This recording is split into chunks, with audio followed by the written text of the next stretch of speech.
Rain fell in sheets across Maplewood Street that Tuesday evening. 16-year-old Hannah Brooks held her little sister Lily close, both of them soaked to the bone. The 4-year-old shivered against her, whimpering softly. "It's okay, Lily," Hannah whispered, though her own teeth were chattering. "We'll find somewhere dry soon." They'd been walking for 2 hours since leaving their aunt's house. Another fight, another door slammed in their faces. Since their mother died 6 months ago, they'd been passed between relatives who saw them as burdens rather than family. Hannah's thin white dress clung to her, offering no warmth. Lily's beige jumper was mud-stained and soaked through. They had nowhere to go, no one to call. Just each other. A car slowed beside them, headlights cutting through the rain. Hannah instinctively pulled Lily closer, every warning about strangers flooding her mind. The driver's window rolled down. A man in his early 40s looked out at them. Dark hair graying at the temples, sharp blue eyes that took in their situation with one glance. His black suit suggested money, success, a world completely removed from theirs. "Get in the car," he said. Not a question. "A command," Hannah's heart hammered. "No, thank you." "We're fine. You're not fine. You're 2 children alone in a storm with nowhere to go." His voice was firm, but not unkind. "I'm not asking.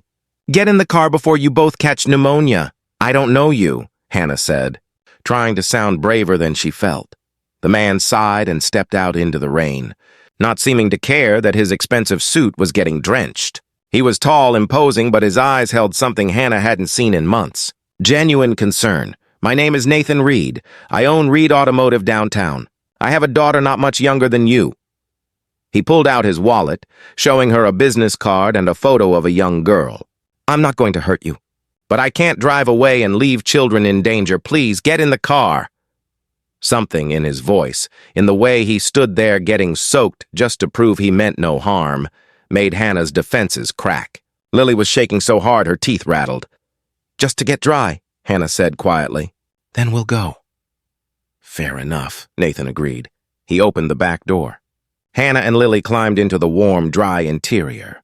Nathan got in, immediately turning the heat higher. He reached into the back seat and pulled out a suit jacket, handing it to Hannah. "Wrap her in this."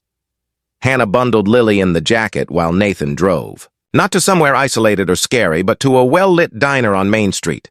"Wait here," he said, then went inside. He returned with 2 takeout bags and handed them back. Hot soup, grilled cheese sandwiches. "Eat."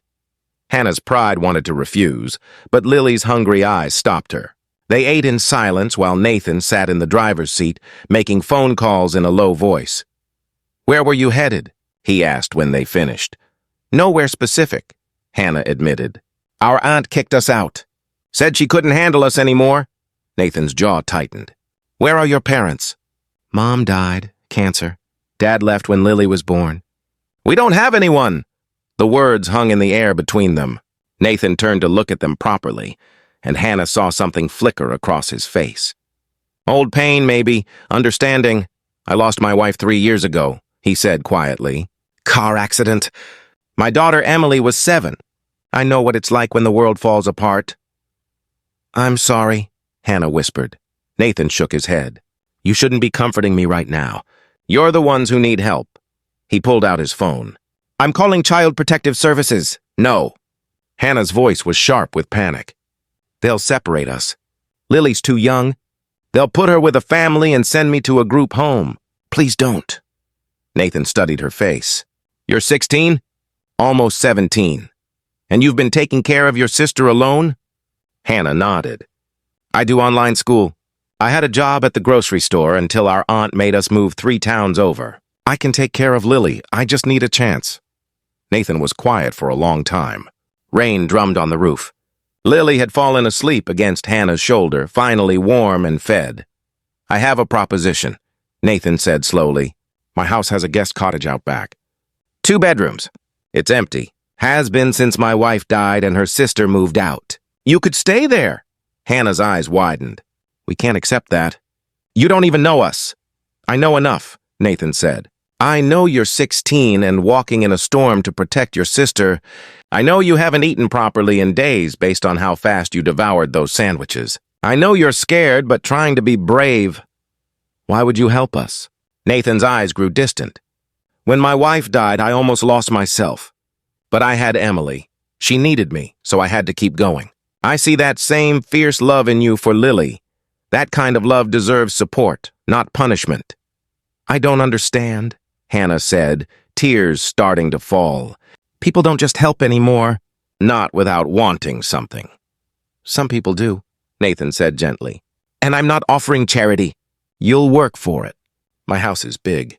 I travel for business. I need someone to help with Emily sometimes, to keep the house maintained. You can finish school, keep Lily with you, have stability. In return, you help out. Fair trade. Hannah couldn't speak through her tears. Lily stirred, and Hannah held her tighter. Why? She finally managed. Really, why? Nathan's voice was rough with emotion. Because 3 years ago, a stranger stopped when my daughter and I were stranded with a flat tire in the rain. He not only changed the tire, but followed us home to make sure we got there safely. I never got his name. Never got to thank him properly. Maybe this is how I pay that forward. He started the car. I'm taking you to my house. You can see the cottage, meet Emily, decide if this works. If you don't feel safe, I'll help you find somewhere else. But please give this a chance. The Reed house was beautiful, a large colonial with warm lights glowing in the windows. The guest cottage sat behind it, small but perfect. 2 bedrooms, a tiny kitchen, a bathroom with a real shower. Emily Reed, a gentle 10-year-old with her father's blue eyes, helped Hannah get Lily cleaned up and into warm, dry clothes. Nathan ordered pizza.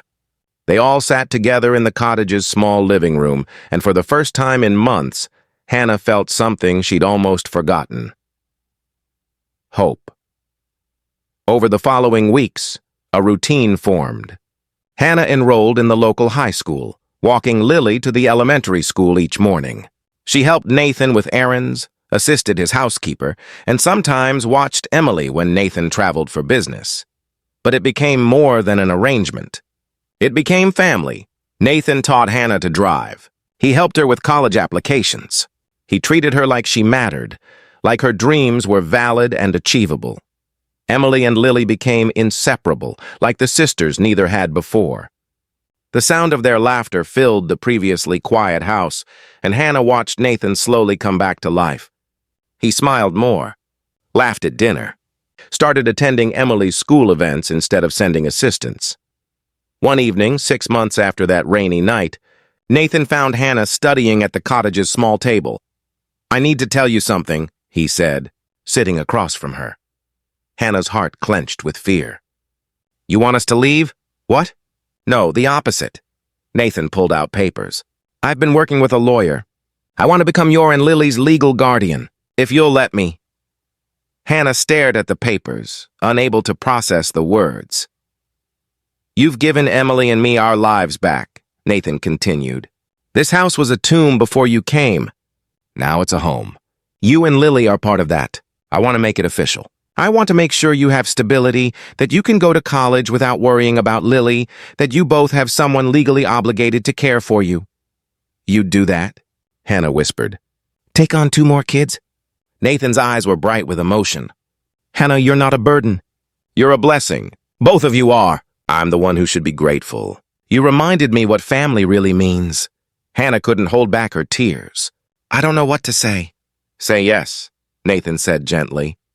"Let me help you the way you've helped us. Let me give you the security you deserve."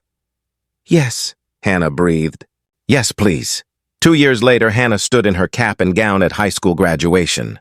Nathan, Emily, and Lily cheered from the audience. She'd been accepted to the state university with a full scholarship. Lily was thriving in 1st grade. Emily had just won the school art competition.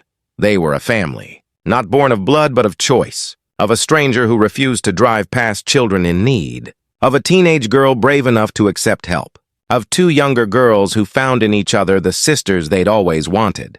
That night, at the celebration dinner, Nathan raised his glass to Hannah, who taught us that family isn't just about genetics. It's about who shows up, who stays, who loves you even when it's hard. Hannah looked around the table at these people who'd become her world. At Nathan, who'd seen past her fear to her potential. At Emily, who'd welcomed her without hesitation. At Lily, safe and happy and loved, to second chances, Hannah added, and to the people brave enough to offer them. Because sometimes salvation comes from the most unexpected places. Sometimes a command to get in a stranger's car is actually a lifeline. And sometimes the family we find is even stronger than the family we're born into. The storm that night had been terrifying, but it had also been the beginning of everything good. It had washed away the old life and made room for something beautiful and new. Hannah had learned that accepting help isn't weakness. That vulnerability can be the bravest choice. That sometimes when you have nothing left to lose, you find everything you've been searching for. And Nathan had learned that grief doesn't have to be the end. That opening your heart again, even when it's scary, can lead to joy you never imagined. That family grows not just through birth, but through the daily choice to show up and love unconditionally. On that rainy street, 2 lost children and 1 grieving man had found each other. And together they'd built something worth more than any fortune. They'd built a home. If this story touched you, please like and share it with someone who believes in the power of compassion and second chances. Subscribe for more stories about unexpected kindness and the families we choose. Comment below and tell us about a time when someone's help changed your life or when you offered help that made a difference. Every story of kindness inspires another act of grace.